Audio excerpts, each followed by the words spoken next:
میں آپ سے اگر عرض کروں، میں نے آخری الیکشن لڑا تھا 215 میں ضمنی الیکشن، 14 میں ضمنی الیکشن، اور اس میں آپ بھی سن کے حیران ہوں گے کہ ایک پارٹی بھی میرے ساتھ نہیں تھی۔ مسلم لیگ نے مجھے ٹکٹ بھی نہیں وہ دیا تھا، انڈائریکٹلی کچھ نہ کچھ مدد کی۔ میاں صاحب کا دل اگرچہ میرے ساتھ ہوگا، مگر وہ بھی عملی طور پر میری سپورٹ نہ کر سکے، اور وہ پارٹی ایز اے ہول بھی میری مخالفت میں چلی گئی۔ اسی طریقے سے زرداری صاحب کی پارٹی نے وعدہ کیا تھا، پھر وہ بھی خلاف چلے گئے۔ میں اب مولانا فضل الرحمان میرے انتہائی قریبی لوگوں میں سے ہیں، وہ بھی اس موقع پہ فوراً بھاگ گئے۔ وجہ کیا تھی؟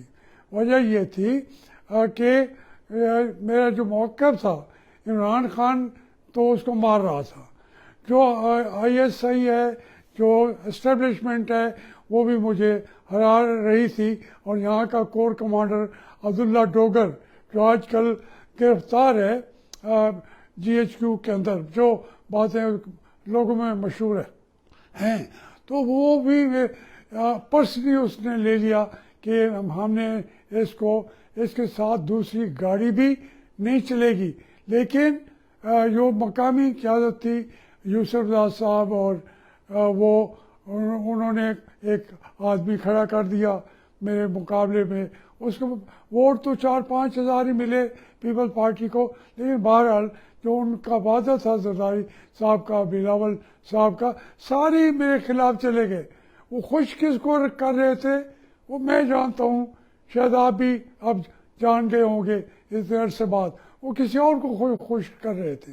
اور عمران خان بھی خلاف، یہ بھی خلاف، ایجنسی بھی خلاف، لیکن میرے حلقے کے لوگوں نے مجھے 40,000 ووٹ دے دیے اس کے باوجود، اور میں وہ تقریباً 10-12 ہزار ووٹ سے وہ الیکشن ہار گیا، بلکہ ہرا دیا گیا۔ تو میں آپ سے عرض کرتا ہوں، مجھے یہ نظر آتا تھا کہ مجھے الیکشن میں بھی نہیں جیتنے دیں گے۔ پھر 2018 کے الیکشن ہیں، اس میں بلا مقابلہ ایم ایل اے بن گیا، لیکن میرے پیچھے کوئی پارٹی نہیں تھی، نہ مسلم لیگ کا ٹکٹ تھا، اور زرداری صاحب بھی خلاف تھے، پھر یوسف رضا ان کے کینڈیڈیٹ تھے وہاں پہ، اسی طریقے سے ابراہیم تحریک انصاف کے کینڈیڈیٹ تھے، جاوید علی شاہ بھی مسلم لیگ نون کے کینڈیڈیٹ تھے، تو میرے ساتھ کوئی تھا نہیں۔ اس کے باوجود میں بلا مقابلہ ایم ایل اے بن گیا 2018 میں۔ پھر وہ بھی آئی ایس آئی نے نہ ہونے دیا، اور خود مسلم لیگ نے بھی مجھے ٹکٹ نہیں دیا۔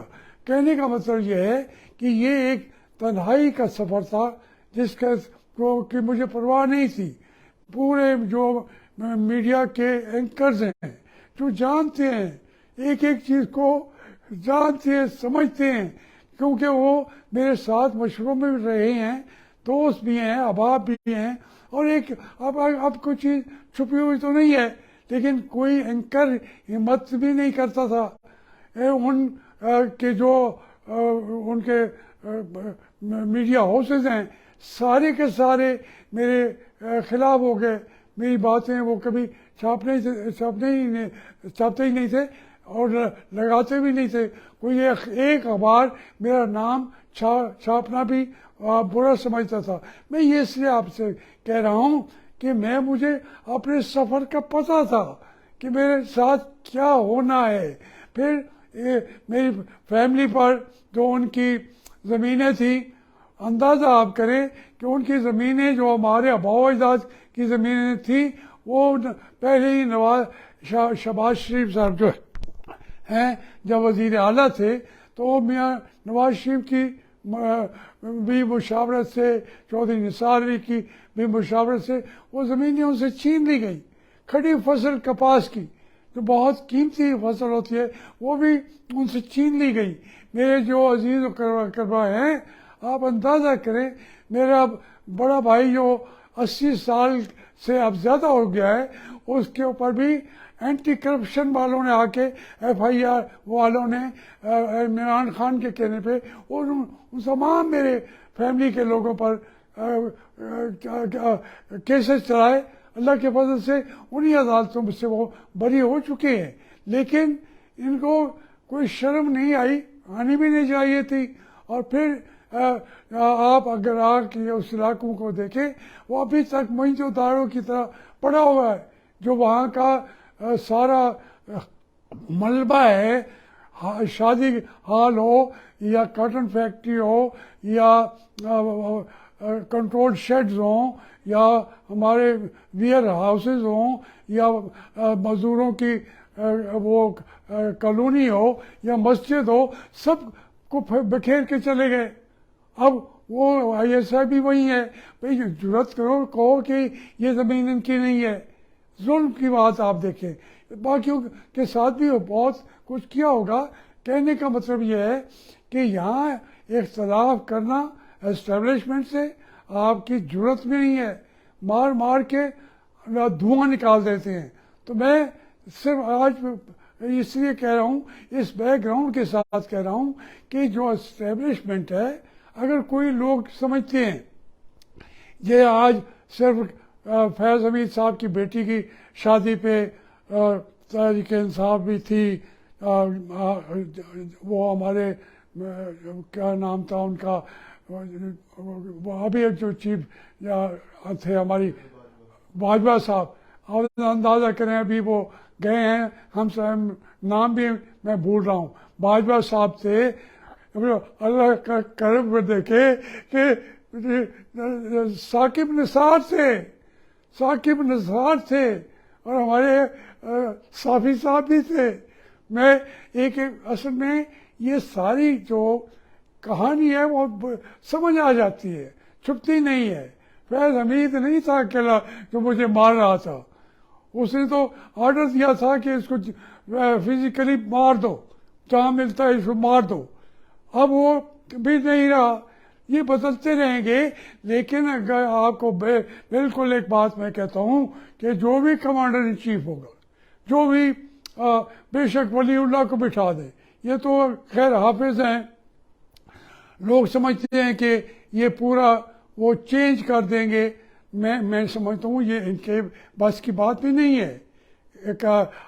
ہمارے عاصم صاحب کی بس کی بات نہیں ہے چینج کرنا, کیونکہ جو ہماری آرمی ہے وہ فائٹنگ آرمی نہیں ہے.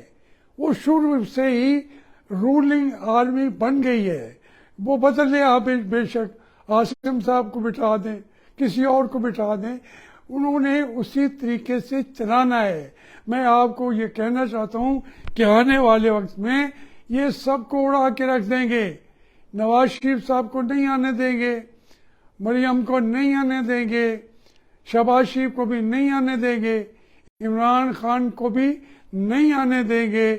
زرداری صاحب کے لیے کوئی ڈائریکٹری انٹریکٹری, کیونکہ وہ ان کے لیے کوئی اب تھریٹ نہیں رہ گئے. تو اس طریقے سے بھی وہ کوشش یہی کریں گے کہ ان سب کو نہ آنے دیں اور اپنی مرضی کے الیکشن کرائیں گے, اپنی مرضی کے لوگوں کو لے کے آئیں گے. یہ باقی حکومتیں ہیں. شہباز شریف صاحب آج وہاں سے جنیوا میں تقریریں فرما رہے تھے, 8-10 کروڑ 10 ارب ڈالر مل گیا ہے, کل کو اور مل جائیں گے, 20 ارب ڈالر بھی مل جائیں. حکومت ڈیفالٹ نہیں ہے تو نہیں ہوگی, لیکن میں سمجھتا ہوں کہ ملک کی جو حالت ہو گئی ہے, میں اس لیے بیک گراؤنڈ میں پھر جا کے آپ کو بتا رہا ہوں کہ جو اس آرمی یا اس اسٹیبلشمنٹ کے ہوتے ہوئے ان کے ہیڈز آپ دیکھ لیں, جہاں پیسہ لوٹا جا رہا ہے, تنخواہیں دی جا رہی ہیں, وہ دینی پڑیں گی. نہ دیں گے تو ملک تو ٹوٹ جائے گا, ڈیفالٹ بھی ہو جائے گا. یہ ساری باتیں آپ کو ذہن میں رکھ دینی چاہیے.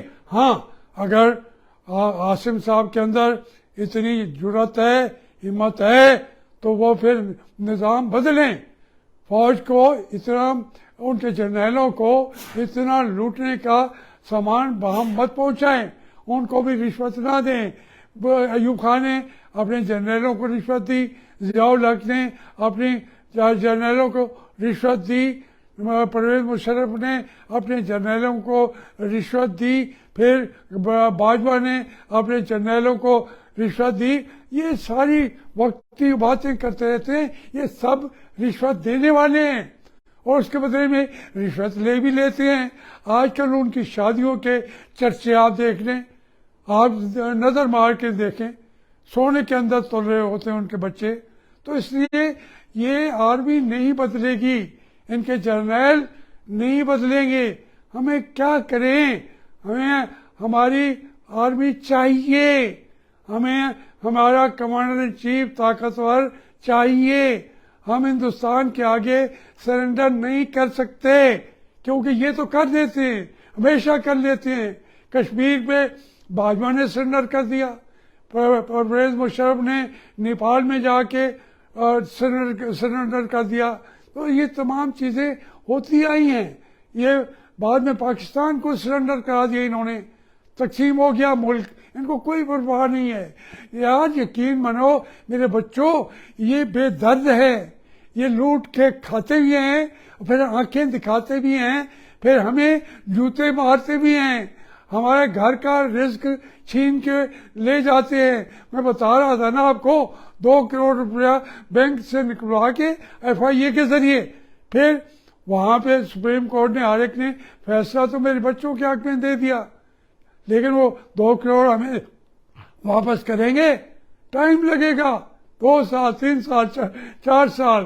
تو اس وقت تک ہماری تو چیخیں نکل جائیں گی، لیکن ہماری چیخیں نہیں نکلیں گی، کیونکہ میرے بچوں، میں آپ کے ساتھ اس لیے کہتا ہوں کہ میرے بچے ورنہ رل جائیں گے. آپ یہ میرے بچے جو میری قریبی فیملی کے بچے رل جائیں، کیوں؟ اللہ تعالیٰ ان کا بھی سہارا ہے.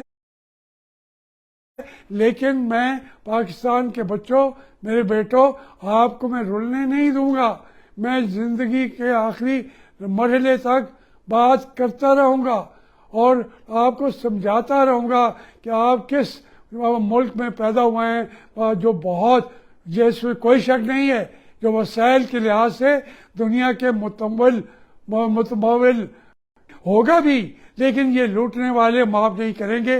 یہ ریٹائر جنرل، ان کی آکڑ خانیاں دیکھیں، ملک پر وہی حکومتیں کر رہے ہیں، لوٹ رہے ہیں، تنخواہوں کے ذریعے لوٹ رہے ہیں.